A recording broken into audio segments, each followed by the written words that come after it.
আসসালামু আলাইকুম। এবার ২০২৪ সালের ইরি ধানের চাষাবাদ বাম্পার ফলন সম্পর্কে বিস্তারিত আলোচনা করব আজকের ব্লগে।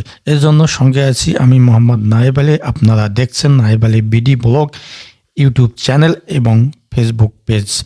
তো বন্ধুরা, এবার ইরি ধানের ফসল বাম্পার ফলন এবং এই বাম্পার ফলন এবং এই ইরি ধানের চাষাবাদ সম্পর্কে বিস্তারিত আলোচনা করব। এই জন্য ভিডিওটি স্কিপ না করে পুরো ভিডিওটি দেখবেন।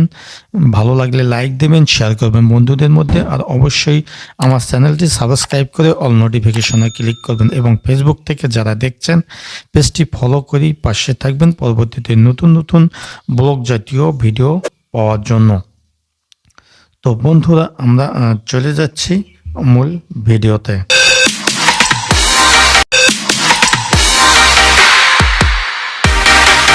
বন্ধুরা, আমরা ফিরে আসলাম মূল আলোচনায়। তো বাংলাদেশে একটি কৃষি প্রধান দেশ, যে দেশে 68% লোক কৃষিকাজে নিয়োজিত বা কৃষি কাজ তাদের পেশা। বাংলাদেশ বিশ্বের মধ্যে একটি সমভাবাপন্ন দেশ, যার কারণে এদেশে সাধারণত বছরে দুইবার ধানের চাষাবাদ হয়ে থাকে। প্রতি 6 মাস পর পর এই ধানের চাষাবাদ হয়ে থাকে। এই দুটি ধানের নাম হচ্ছে, একটি আমন ধান, অপরটি ইরি ধান।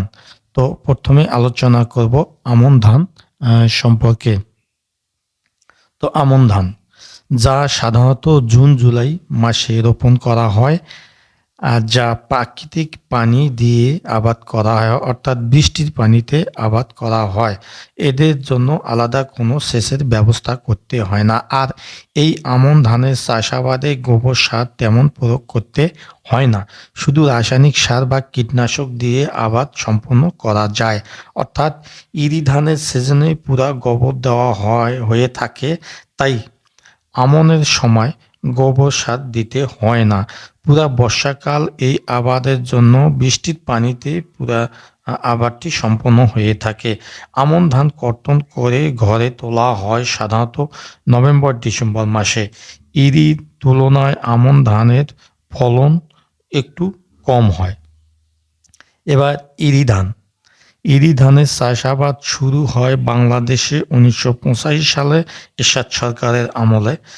ইরি ধানের বীজ তৎকালীন সরকার চীন থেকে নিয়ে আসে, আর এই ধান চাষাবাদ করতে পুরা সিজন সেচ দিতে হয়, কারণ তখন বাংলাদেশের শুষ্ক মৌসুম, বৃষ্টিপাত হয় না, তাই সেচের মাধ্যমে ইরি ধানের চাষাবাদ করা হয়ে থাকে।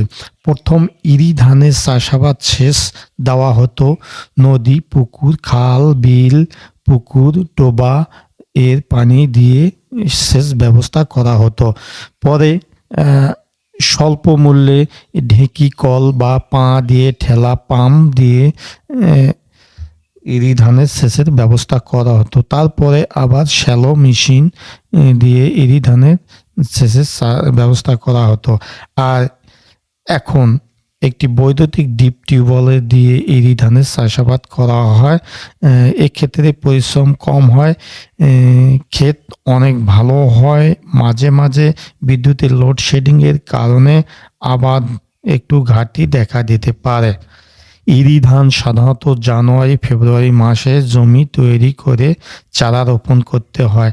তারও 1 মাস আগে ইরি ধানের বীজ বপন করা হয়, আর এই বীজতলার বয়স 30 থেকে 40 দিন হলে ইরি ধানের জমি তৈরি করে চারা রোপণ করতে হয়। ইরি ধানের জমিতে প্রচুর পরিমাণে গোবর সার প্রয়োগ করতে হয়। পরে রাসায়নিক সার বা কীটনাশক বা বারবার কীটনাশক প্রয়োগের ফলে বাম্পার ফলন আশা করা যায়। এবারে ইরি ধান আমাদের বাংলাদেশের বাম্পার ফলন দেখা দিয়েছে। 50 শতকে বিঘা জমিতে 1 বিঘা জমিতে ইরি ধান ফলন দেখা দিয়েছে বা দেখা যাচ্ছে 60 থেকে 70 মণ। অর্থাৎ প্রতি 50 শতক 1 বিঘা জমিতে সাধারণত 50 থেকে 60 মণ, 60 মণ ইরি ধান ফলন ফলছে, যাকে বলা হয় 60 মণ, অর্থাৎ 1 মণ সমান 27.5 কেজি। একেই বলে 60-এর 1 মণ। তাহলে প্রতি শতাংশ জমিতে এরির ফলন 1.50 থেকে 1.75 মণ হয়ে যাচ্ছে। ফলন দেখে কৃষকের মুখে হাসি ফুটছে, কৃষকের মন ভরে যাচ্ছে, অনেক ফ্রেশ হচ্ছে, মনে হচ্ছে যে তাদের ঘরে সোনার ধান এসেছে। কিন্তু বাজারে গিয়ে এই ধানের বাজার খুব কম হিসেবে তার মনটি মর্মাহত হয়ে যাচ্ছে।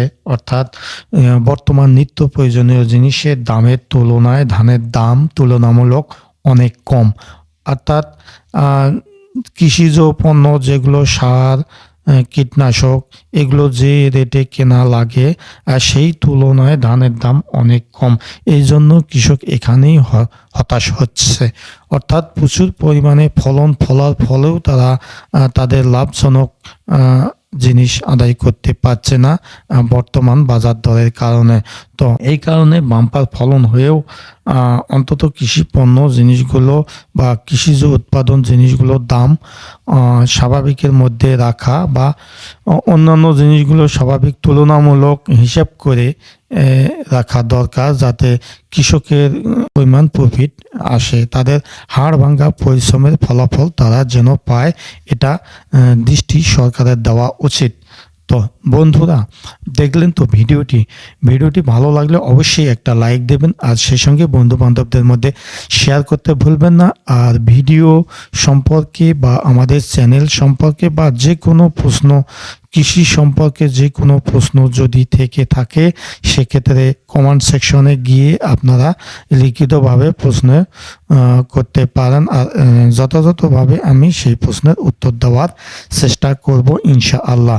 তো বন্ধুরা, এর পরবর্তী ভিডিও আপনারা দেখতে পাবেন যে অল্প সময়ে অল্প টাইমের মধ্যে কিভাবে ইরি ধান কর্তন করে ঘরে তোলা যায় হারভেস্টার মেশিন দিয়ে। অর্থাৎ প্রতি 50 জন কৃষি শ্রমিক 1 ঘন্টায় যা করে, এই হারভেস্টার মেশিন প্রতি 5 মিনিটে সেই রকম কাজ করে দেখায়। তো এই হারভেস্টার মেশিনের কার্যকারিতা, ধান কর্তন, বস্তাবন্দি সম্পর্কে বিস্তারিত আলোচনা করব এর পরের ভিডিওতে। তো সেই ভিডিও দেখার প্রত্যাশায় আজ এ পর্যন্ত। সবাই ভালো থাকবেন, সুন্দর থাকবেন, সুস্থ থাকবেন। আল্লাহ হাফেজ।